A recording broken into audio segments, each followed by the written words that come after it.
میرا کام چمک جائے، میری تجارت چمک جائے، میرا لباس اچھا ہو، میرا گھر اچھا ہو، لیکن بہت سے بنانے والے زیر خاک ہو چکے ہیں۔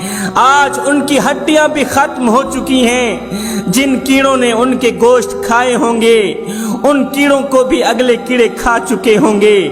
قبر کی تپش سے ان کی ہڈیوں کو گلا دیا ہوگا، ان کے گوشت کو اڑا دیا ہوگا۔ وہ حسن جمال کا پیکر جو قبر میں چور چور بنا پڑا تھا، اسے بھی ہواؤں نے سلامت نہ رکھا۔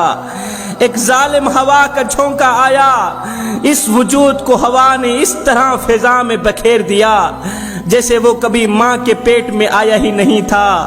اور یہ کون سی زندگی ہے جو 4 قدم چل کر ساتھ چھوڑ جائے؟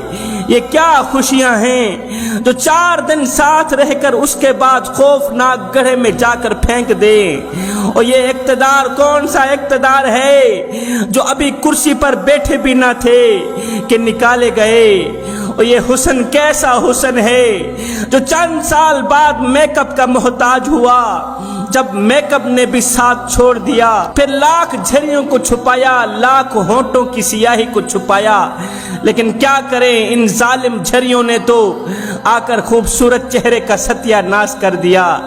جب سارے میک اپ دھرے کے دھرے رہ گئے تو بڑھاپے نے پکار کر کہا، چل آگے کا سامان پیدا کر، اب وقت آ چکا ہے۔